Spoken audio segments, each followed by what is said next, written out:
Good morning बच्चों। Hello, कैसे हो आप? मैं हूं कप्तान सर। शीतला कोचिंग क्लासेस में आपका स्वागत है।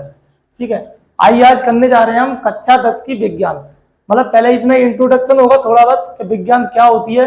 अपन पढ़ेंगे कि विज्ञान की परिभाषा। विज्ञान की परिभाषा क्या होती है कि प्रकृति में होने वाली घटनाओं, वस्तुओं और उनके गुणों का क्रमबद्ध एवं तर्कपूर्ण अध्ययन को ही क्या कहते हैं?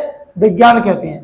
ठीक है, विज्ञान में क्या होता है यहाँ देखो, यानी साइंस जो है ना, जो साइंस शब्द आया है ना, वो कहां से आया? यानी लैटिन भाषा के साइंटिक, ठीक है, लैटिन भाषा के साइंटिया से आया है। ठीक है, जिसमें इसका अर्थ होता है किसी चीज की जानकारी, यानी नॉलेज होना। ठीक है, इसके बारे में नॉलेज होना, साइंटिया। आगे देखते हैं उदाहरण, जैसे कि मान लो पौधे सूर्य के प्रकाश की सहायता से अपना भोजन बनाते हैं। यानी जो भोजन बनाते हैं वो एक तरह से प्रकृति की घटना है। इस प्रक्रिया को क्या कहते हैं अपन? प्रकाश संश्लेषण कहते हैं। ये पता है ना कहाँ होती है? ये सूर्य की उपस्थिति में होती है।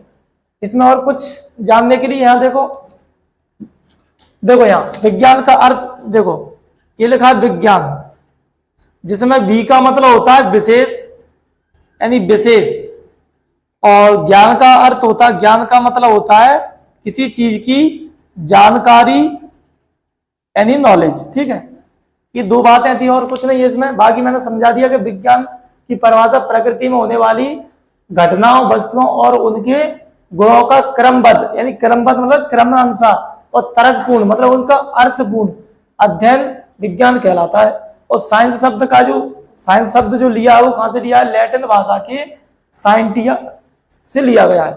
उदाहरण जैसे कि मैंने समझा दिया। ठीक है, आगे करेंगे अपन अध्याय नंबर 1 का क्वेश्चन। चलो अब करते हैं अपन अध्याय 1 का रासायनिक क्वेश्चन नंबर 1 करेंगे। पहली वीडियो मैंने साइंस क्या वो बता दिया था आपको। ठीक है, कक्षा 10 का विज्ञान का टॉपिक करने जा रहे हैं अपन। अध्याय नंबर पहला है रासायनिक अभिक्रिया एवं समीकरण।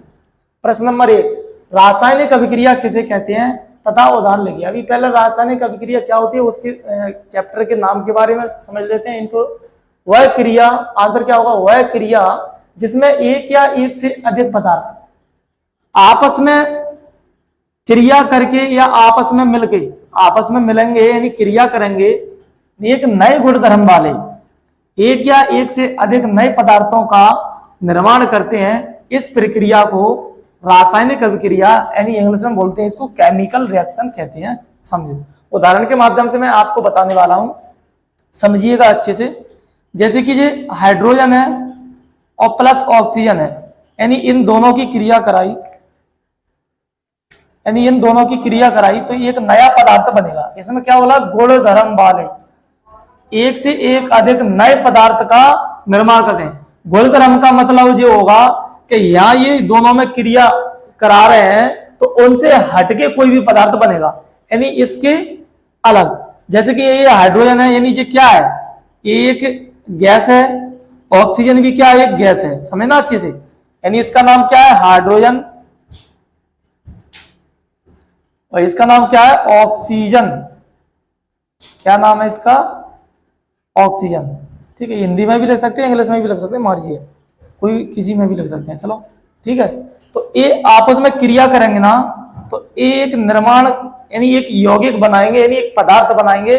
ठीक है, जैसे हाइड्रोजन क्रिया करेगा ऑक्सीजन तो H2O, यानी इसका नाम होता है, क्या बनता है? जल बनता है। और जल कैसा होता है? लिक्विड फॉर्म में होता है। कैसा होता है? लिक्विड होता है। इसको एक एक्वा भी बोलते हैं, लेकिन ये क्यों नहीं, लिक्विड लिख दो, एल बना दो। ठीक है, यानी ये कैसा होता है? तरल पदार्थ। तो देखो ये दोनों आपस में क्या थी? गैस थी, और गैस से क्या बना? एक जे आपस में क्रिया करी तो जल बना। और जल एक कैसा होता है? इनको बुझाने का काम करता है। देखो, यानी एक हाइड्रोजन देखो ये परमाणु बम बनाता है, ऑक्सीजन एक जलाने का काम करता है, और इन दोनों की जब क्रिया करवाई तो एक जल बना, तो इन दोनों को भी बुझा देगा। ठीक है, एक बात करेंगे यहाँ पर गुणधर्म की बोली थी। जब दो पदार्थ थे अलग अलग, गुणधर्म का मतलब है कि इनका गुण अलग था और इनका गुणधर्म, यानी इस जो यौगिक बना है उसका गुणधर्म अलग है। ये बात की है गुणधर्म की। इसमें और कोई डाउट हो तो बताना। एक दो उदाहरण ले लो, किसी को भी ले लो Mg ले लो, Mg प्लस O2, यानी मैग्नीशियम और ऑक्सीजन की क्रिया करा दो। ठीक है, तो क्या बनेगा, MgO बनेगा। समझ आ रही है, MgO।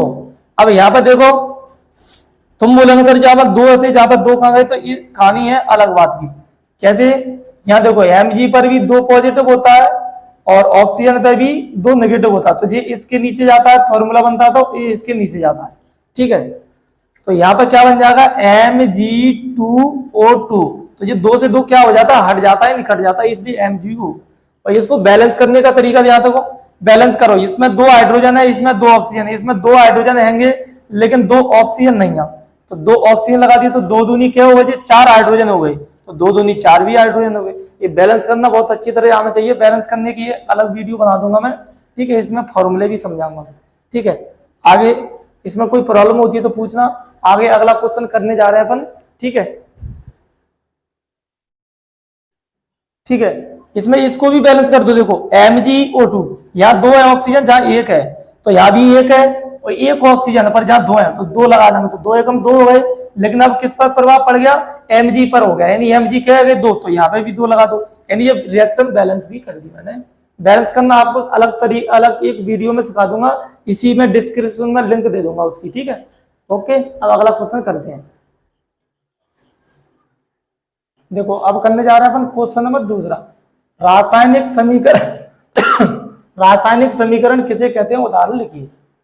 अभी क्वेश्चन लिखा था अपन ने रासायनिक अभिक्रिया, ये समझ लिया, आप समझेंगे रासायनिक समीकरण क्या होता है। तो रासायनिक समीकरण को समझाने के लिए पहले उदाहरण लिख लो। चलो पहले एक बार इसको पढ़ लेते हैं। देखो रासायनिक अभिक्रिया को रासायनिक संकेतों और सूत्रों की सहायता से संक्षेप में लिखने को रासायनिक समीकरण कहते हैं। मैंने क्या बोला उसने, संकेतों और सूत्रों के माध्यम से। तो उदाहरण समझते हैं। देखो जैसे जल, ऑक्सीजन और हाइड्रोजन की क्रिया, हाइड्रोजन और ऑक्सीजन की क्रिया किससे करवाएंगे, इन दोनों की क्रिया करवाएंगे तो क्या प्राप्त होता है, एक H2O यानी जल प्राप्त होता है। देखो उसने क्या बोले, संकेत यानी सिंबल, तो जे इसके क्या हो गए, संकेत हो गए यानी सिंबल हो गए इनके सबके, और सूत्र भी हो गए, इनको सूत्र क्या कहेंगे, इसके नाम यानी सूत्र ही है ये। ठीक है, इनको सूत्र ही बोला जाता है, इनके सूत्र हो गए। संकेत मतलब हाइड्रोजन ऑक्सीजन और ऐसे। ठीक है, अब आगे देखो, इनके नाम लिख दो, तो नाम लिखेंगे तो इसका नाम देखो हाइड्रोजन होगा, इसका नाम क्या होगा, हाइड्रोजन, हाइड्रोजन। ठीक है जी, हाइड्रोजन का फॉर्मूला, और जो क्या का होगा, ऑक्सीजन का। ये हाइड्रोजन का हो गया, जो ऑक्सीजन का हो गया, और जे इसके संकेत हो गए जिसको बोलते हैं सिंबल।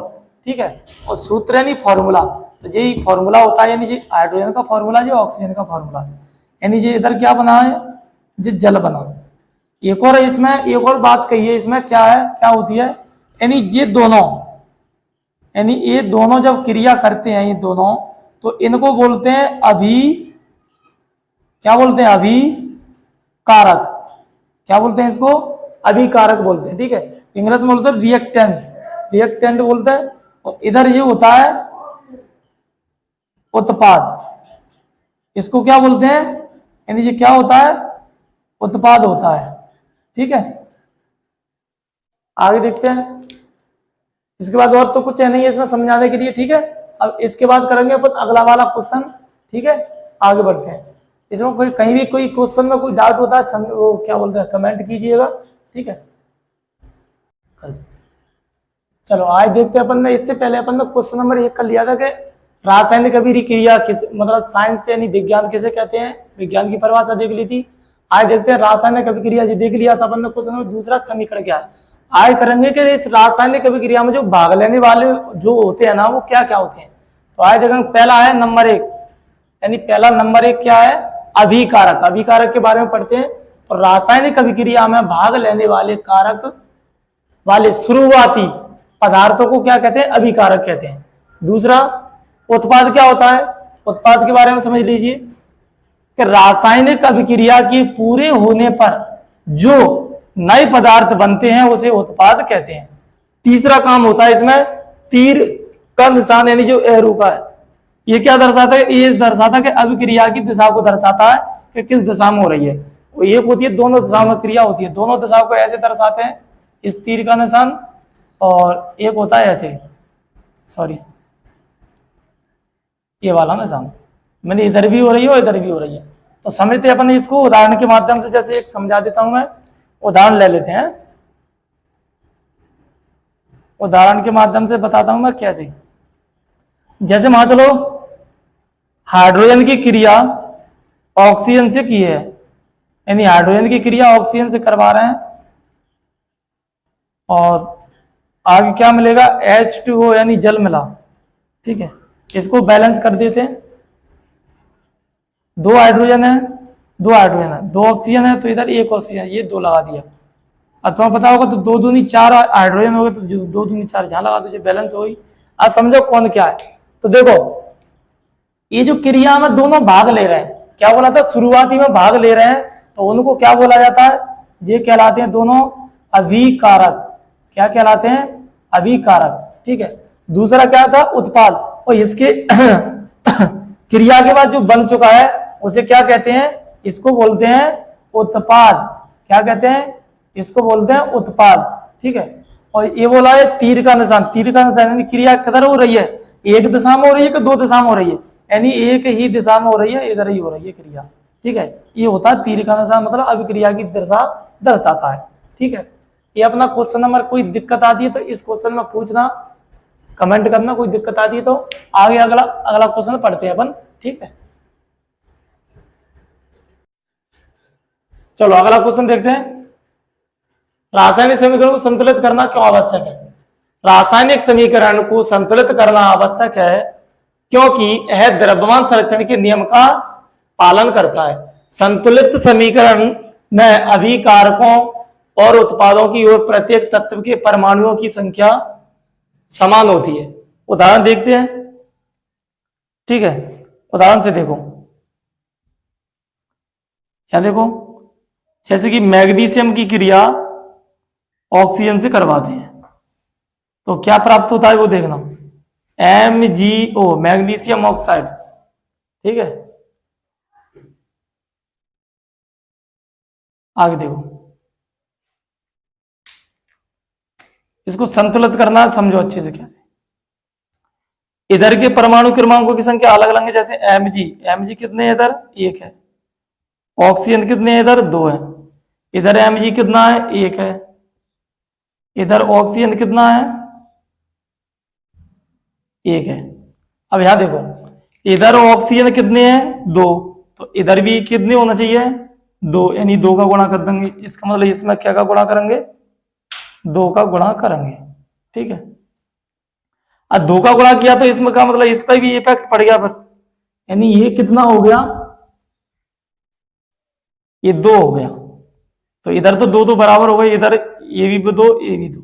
अब इस पर दो, इधर दो बनाने के लिए यहां क्या करेंगे, दो का गुणा करेंगे, यानी किस में गुणा करेंगे, इसमें करेंगे, ठीक है।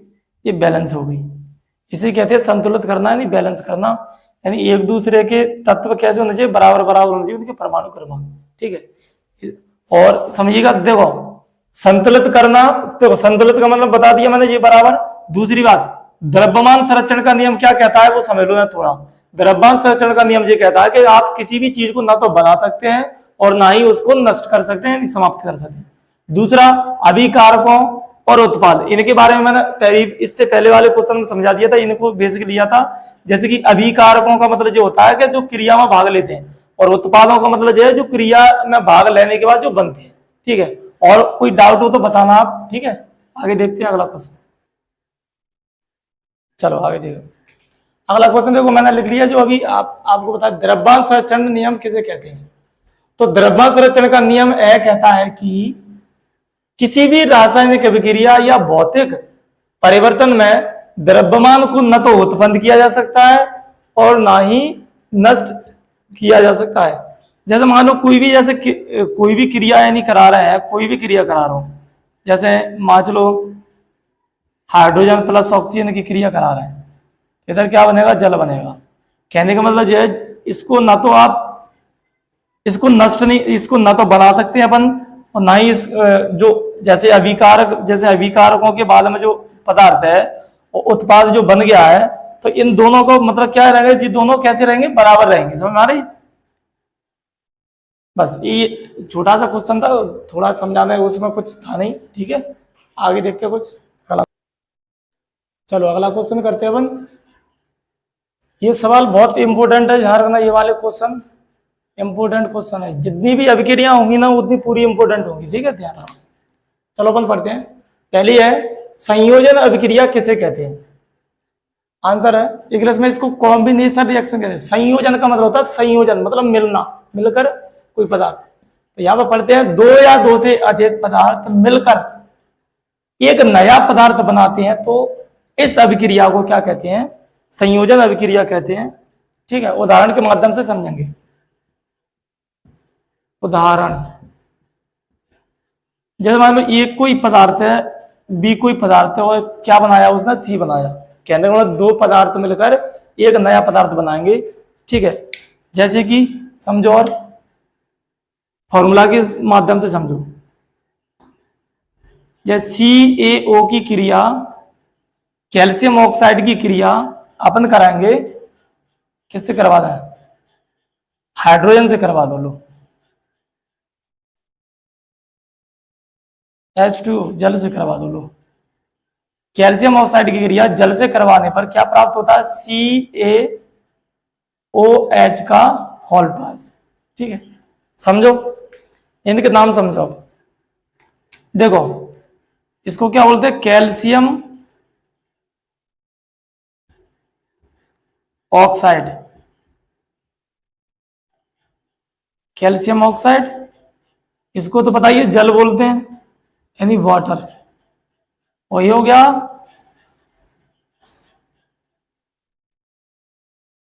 Calcium hydroxide. ये मैंने इंग्लिश में लिख दिया। इसे बुझा हुआ बुझे हुए वो बुझा हुआ चूना भी बोलते हैं इसको। ठीक है, ध्यान रखना। इसको कैल्शियम ऑक्साइड, इसको जल, इसकी, यानी समझो, यानी दो पदार्थ थे यहाँ पे, और क्या बना? एक नया पदार्थ, एक नया, मतलब एक नया बना। और कैसा बना? एक ही बना। देखो यहाँ पर क्या बोला था? दो मिलकर एक नया पदार्थ बनाना, तो एक बन रहा है, ध्यान रखना। तो इसे कहते हैं संयोजन अभिक्रिया। ठीक है, अब अगली अभिक्रिया करेंगे, इसमें कोई प्रॉब्लम होती है तो कमेंट कीजिएगा। ठीक है, अब अगला चलो अब करते हैं अपन अगली अभिक्रिया। वियोजन अभिक्रिया कैसे कहते हैं? ये उसकी उल्टी है, समझे। अभी अपन ने करी थी संयोजन अभिक्रिया। संयोजन का मतलब होता है किसी चीज को मतलब जुड़ के और नया पदार्थ, और वियोजन का मतलब होता है टूटना। मतलब कोई यौगिक टूटेगा और वो क्या पदार्थ में बटेगा? दो या दो से अधिक में बटेगा। तो चलो देखते हैं उदाहरण के माध्यम से समझे। उदाहरण, जैसे कोई भी मान चलो, कोई भी पदार्थ ले लो, ये ले लो। और ये दो भाग में टूट गया। क्या भाग में टूट गया? दो में। तो समझते हैं, जैसे कि CaCO3, ये टूटेगा जब, तो ये टूटेगा तो इसमें क्या क्या बनेगा वो समझते हैं। एक तो CaO बनेगा प्लस CaO बनेगा, और एक बनेगी CO2। समझ दो कैसे। ये एक पदार्थ है, और एक पदार्थ क्या भाग में टूट गया? दो या दो से अधिक में टूटा। मतलब यहाँ पर दो, यहाँ पर बोला है कि जब एक यौगिक टूटकर दो या दो से अधिक पदार्थ बनाता है तो उसे वियोजन अभिक्रिया कहते हैं। तो एक पदार्थ है, दो बना रहा है। इसमें नाम लिख लेते सबके, समझ लो। इसको बोलते हैं कैल्शियम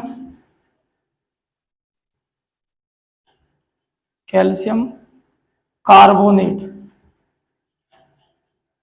कैल्शियम कार्बोनेट, ये पहले वाले क्वेश्चन में कर लिया था। कैल्शियम ऑक्साइड है ये, कैल्शियम ऑक्साइड। ठीक है, और ये नया पदार्थ है, इसको भी क्या, इसका नाम है carbon dioxide. Carbon dioxide, carbon dioxide. ठीक है, मैंने सबके नाम बता दिए, समझा दिया आपको कि एक पदार्थ बन के दो पदार्थ बनाता है, इसको क्या बोलते हैं, इंग्लिश में बोलते हैं इसको डिकम्पोजिशन हो रहा है, ठीक है। उसमें क्या बोल रहा था, कंपोजिशन रिएक्शन, मतलब संयोजन हो रहा था। उसमें क्या होता कि दो मिलके एक नया पदार्थ बनाते थे, और यहाँ पे एक अकेला पदार्थ टूटकर दो पदार्थों में बट रहा है, इसको बोलते हैं वियोजन अभिक्रिया, ठीक है, वियोजन। तो इनका नाम बता दिया मैंने, calcium carbonate, calcium oxide, carbon dioxide, ठीक है। अब आगे अगली अभिक्रिया देखते हैं अपन, ठीक है। अब करते हैं अगली अभिक्रिया, विस्थापन अभिक्रिया किसे कहते हैं, उदाहरण लिखो, समझो।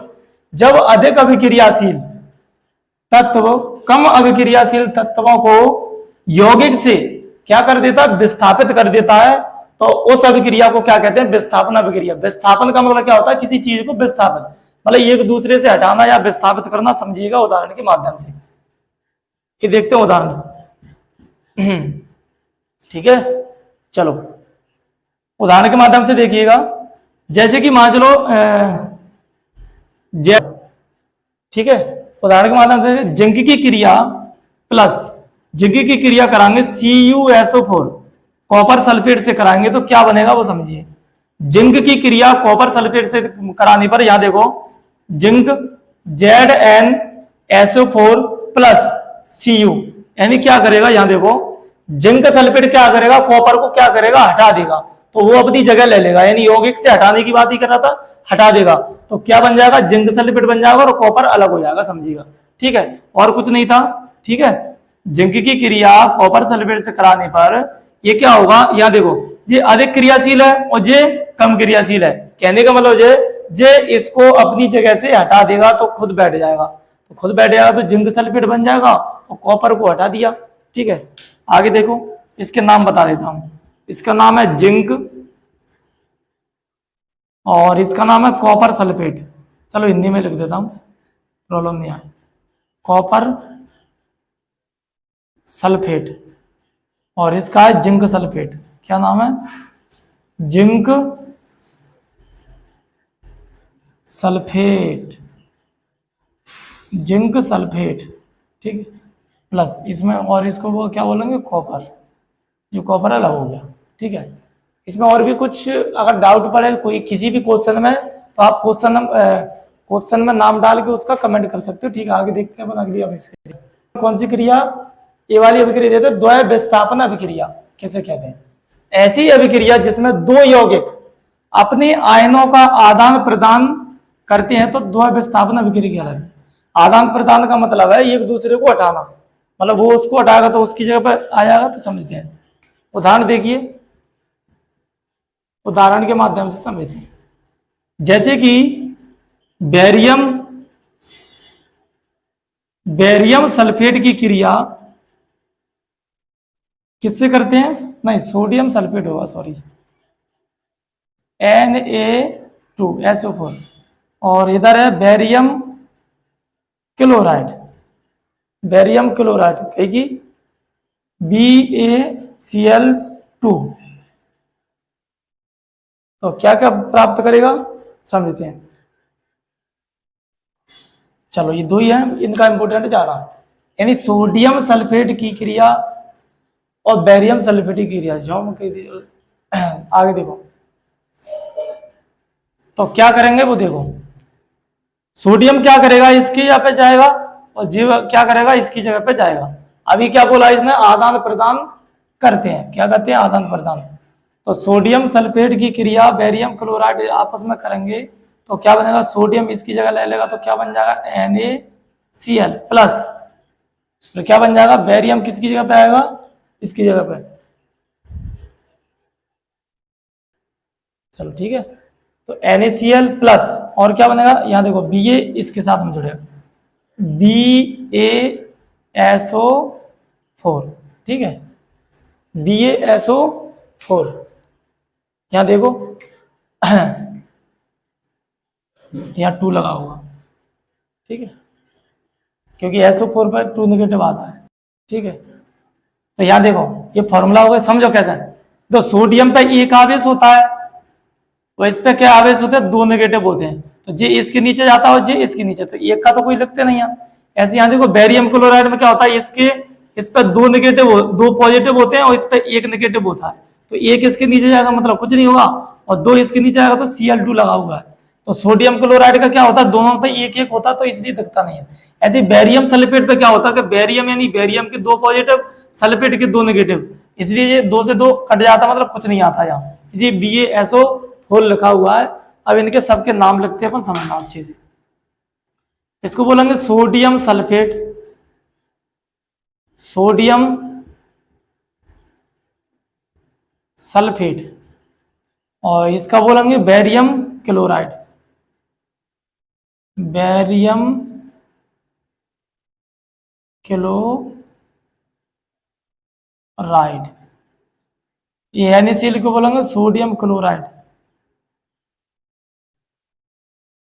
सोडियम